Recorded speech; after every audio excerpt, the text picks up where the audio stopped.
Your mother dies alone or we're done. That's what my wife screamed, wine dripping from her hand, eyes burning with a hatred I didn't recognize. When I told her my mom needed to move in, I froze, not because of the words, but because for the first time in 16 years of marriage, I realized I didn't love the person standing in front of me. My name's Ethan Cole, 38, high school history teacher. Married to Vanessa, 35, corporate events manager, self-proclaimed realist, and lately a full-time stranger. We have a daughter, Lily, 14, and my mother, Margaret Cole, 67, has stage 3 cancer. That Thursday evening started like any other, except that it ended with the death of my marriage. I sat at the kitchen table, staring at the oncologist's report, my fingers tracing over the words, "requires full-time care." "Van," I said quietly, "Mom's treatments are getting rough. I'm bringing her here. She can take the guest room." Vanessa didn't even look up from her phone. She was swirling Chardonnay like she was auditioning for the Real Housewives of Suburbia. Then came the explosion. Slam! The stem of her glass snapped, spilling white wine across the granite countertop. "Absolutely not," she hissed. "That woman is not living in this house." I blinked. "That woman is my mother. She's sick. The clinic's 40 minutes away and—" Vanessa's face twisted into something venomous. "Your mother dies alone or we're done. I'm not sharing my house with that manipulative old hag." The silence that followed was heavier than anything I'd ever felt.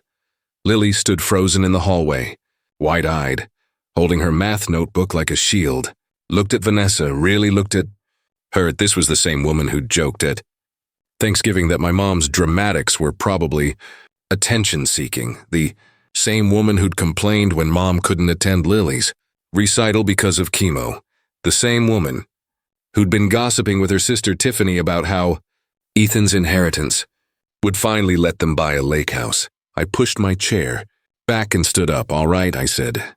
"I'll pack tonight." Vanessa blinked like she didn't hear me right. Then laughter. Sharp, disbelieving, ugly. "You're bluffing," she smirked. "You'd really throw away 16 years of marriage for that bitter old woman?" I turned toward the hallway. "Lily," I said calmly, "grab your weekend bag. We're going to Grandma's." That's when Vanessa made her fatal mistake. "Good luck affording even a 1-bedroom on your teacher's salary," she sneered. "When you come crawling back, maybe I'll consider letting her visit, supervised." I smiled for the first time that night, not because it was funny, but because she had no idea. "Actually," I said, "about that." Vanessa frowned. "About what?" "Mom's house. The one you called a dump? It's fully paid off. And the pathetic retirement fund you laughed at?" I pulled out my phone, scrolled through an email from Mom's lawyer, and turned the screen toward her. She wasn't just some retired librarian, Vanessa. She was Margaret J. Cole. Yeah, the romance novelist. The one who wrote under a dozen pen names in the 80s and 90s. Vanessa blinked. "Wait, that Margaret Cole?" I nodded. "She invested everything, quietly, wisely. The house you mocked is worth over $700,000 now. Her savings? Roughly $2.8 million in diversified assets." The color drained from her face. "You're lying," I shook my head. "She updated her will the day after Thanksgiving, the same day you called her a manipulative burden. Everything goes to me." Vanessa's hand trembled around her cracked wine glass. "Ethan, baby, wait, I was emotional. You know I love your mom. Her name is Margaret," I said softly. "And no, you don't." I started packing and methodically, silently, Vanessa followed me from room to room, cycling through emotions like she was speedrunning a toxic relationship manual. First came tears. 16 years. "Ethan, you're throwing away 16 years. Then threats. "I'll take everything in the divorce. The house, alimony, child support. You'll be living in your car." Then bargaining. "She can visit on weekends. I'll even cook for her. Please, let's just talk." Finally, rage. "You're a pathetic mama's boy." No wonder I started talking to men who actually act like men. That one hit different. I froze mid-fold, shirt in my hands. My voice was calm when I said, "What men?" Her face went scarlet. "Nothing. I meant hypothetically." That's when Lily reappeared in the doorway, backpack slung over her shoulder. Her voice was small but steady. Mom's been texting Mr. Jensen from her spin class. I saw the messages when she asked me to charge her phone last week. The room went dead silent. Vanessa's eyes darted between us, panic spreading across her face. I didn't yell, didn't curse, didn't throw anything. I just zipped the suitcase, looked her dead in the eye and said, "We're done." By morning, our story had already started to unravel, and I hadn't even said a word. Yes, I left, yes, Lily came with me, and yes, Vanessa lost her mind. First, she called Mom directly, at her chemo center, and screamed at her during treatment, accusing her of poisoning me. The nurses had to threaten to call security. Then, at 2 a.m., she showed up pounding on Mom's front door, shouting that we needed to talk like adults. The neighbors called the cops. When they arrived, Vanessa told them I'd kidnapped our daughter. The officer asked Lily gently, "Do you want to go with your mom?" Lily didn't hesitate. "I'm staying with Dad and Grandma. Mom can kick rocks." The cop actually laughed, tried to hide it, but failed. Vanessa was told to leave or be arrested for disturbing the peace. She left screaming, barefoot, mascara streaking down her cheeks. And that's when I realized this wasn't over, not even close. 3 days later, the chaos multiplied. Remember Mr. Jensen? The spin class guy. Turns out he was married to Amber Jensen, Vanessa's supposed best friend. When Amber found out, thank you, Lily, for the screenshots, she didn't just dump him. She posted everything, and I mean everything, to their gym's 700-member Facebook group, screenshots of Vanessa calling me a walking paycheck, planning hotel meetups during parent-teacher conferences, mocking my mother's illness. By Monday, Vanessa had been banned from the gym. Mr. Jensen was served divorce papers mid-spin class, literally, by Amber's lawyer. Right there on the bike, and Tiffany, Vanessa's sister, she called me not to apologize, not to help, but to ask if Mom would consider including family who actually appreciated her in the will. When I laughed and hung up, she texted me, "You're being selfish. Vanessa deserves that money after putting up with you and your mother for years. Good luck with that, Tiffany. Pretty sure putting up with someone isn't a legal claim to inheritance." Mom, meanwhile, was recovering. Slowly, but surely. Having Lily around brought her back to life. They watched old movies, baked cookies, and laughed like nothing else mattered. And for the first time in years, I felt peace until my lawyer called. "Ethan," he said, voice cautious. "Vanessa just filed for divorce. She's asking for the house, lifetime alimony, and half your mother's estate." I couldn't help it. I laughed out loud. Half of my mother's estate. "She's alive." "Yeah," he sighed. "That's not how that works. But it's about to get messy, and messy it did. By the time the first mediation meeting rolled around, Vanessa had already transformed herself into a force of nature I barely recognized. She arrived in a tailored $2,000 suit I'd never seen in our house. Hair perfectly coiffed, nails painted blood red. She looked like she had stepped out of a courtroom drama. Only the plot was her own destruction, and she wasn't alone. Tiffany was there for emotional support, as if moral cheerleading could offset the looming legal facts. Alongside her was Brendan, a man she claimed was her financial advisor. In reality, I'd later discover he'd been swiping through dating apps just days after I left. Classic Vanessa energy. My lawyer, Mr. Bennett, a stoic man with decades of courtroom experience, leaned back in his chair. "Ethan, let's keep this factual. Nothing personal. Stick to the evidence." I nodded. The opening was almost comedic if it weren't so tragic. Vanessa's lawyer started by listing demands like she was auctioning off assets. The house we'd bought before marriage, percent of my retirement account, $3,000 per month alimony, 50% of Mom's estate, full custody of Lily, and yes, child support on top. I couldn't help laughing. A soft chuckle at first, then louder, uncontrollable. Mr. Bennett nudged me under the table. I whispered, "I'm sorry, I can't help it." "Counteroffer?" I asked, leaning back. She blinked. "Counteroffer?" I smirked. "You keep your clothes, your car, which you're still paying off, and 50% of the marital debt you accrued." The room went silent. Tiffany screeched like someone had kicked her favorite dog. Brendan tried to regain control, clearing his throat. Perhaps we should negotiate what's best for everyone. I raised an eyebrow. Who are you again? Oh, right, nobody. Then came her ace in the hole. I'm pregnant, Vanessa whispered as if the room would stop spinning. The room did stop. Even Mr. Bennett's pen hovered midair. I looked at her. Calm, steady. Congratulations, I said. Enjoy raising it with Brendan. Since last I checked, you and I haven't been intimate in 6 months. Her face went purple. But the true collapse of her plan happened the moment I pulled out my phone. Screenshots of her texts to Brendan, her casual birth control update, her flippant comments about another child with me. All of it laid bare. Tiffany grabbed Vanessa's arm, sputtering.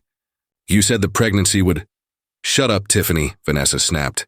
My lawyer scribbled notes at a pace that could have set fire to paper. The mediator, an older woman with a calm demeanor, tried not to intervene. Vanessa, in frustration, literally flipped the table. Papers flew. Coffee spilled. Legal pads tore. She lunged at me, screaming, threatening, accusing, the words, "You ruined everything." "I deserve a lifestyle," echoed in the room. Security had to physically remove her. She claimed Mom was faking cancer for attention. I almost laughed. Almost. That night, Vanessa's desperation hit new heights. She convinced Tiffany, Brendan, and Tiffany's boyfriend, Luther, to attempt a break-in at Mom's house. Their goal: retrieve any marital property they could lay hands on. A piano, family heirlooms. Anything with potential resale value. Problem: Mom's neighbor was a retired cop who installed a top-tier security system last year. The alarm went off within seconds. Security cameras recorded every move. Tiffany attempting to lift a piano bench. Brendan trying to jimmy the back door. Luther tripping over the welcome mat. Mom, bedridden but sharp as ever, watched the footage with Lily and me. Her only comment: they couldn't even steal competently.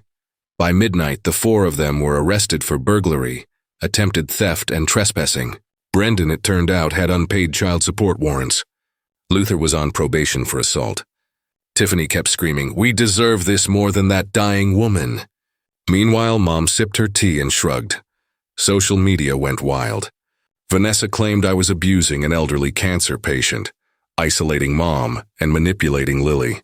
She tagged Mom's publisher, the school, even our neighbors. Public outrage brewed for hours, until Amber Jensen posted screenshots revealing Vanessa's affair and financial scheming. The narrative collapsed faster than a house of cards. My principal called, concerned about allegations being made at school. I forwarded him every screenshot, email, and police report. Not only was I cleared, but a harassment complaint was filed against Vanessa for attempting to interfere with my employment. Meanwhile, Mom was thriving. Her treatment was exceeding expectations. The tumor was shrinking. She finished teaching Lily to knit, baked cookies, and even started drafting a new novel, a thriller about a daughter-in-law attempting to manipulate inheritance. Pure fiction, she claimed. I think she was smiling at the irony. Vanessa's 4th lawyer finally made a proposal. She would accept $50,000, her car, and no alimony if I agreed not to press criminal charges for the break-in. I laughed. The state was already pursuing charges. My lawyer responded succinctly, "Mrs. Vanessa Cole will receive only what is legally determined. Any further harassment will result in civil action." Court day was surreal, a spectacle I could never have imagined in my wildest nightmares. Vanessa arrived in a full bridal gown. Yes, a wedding dress.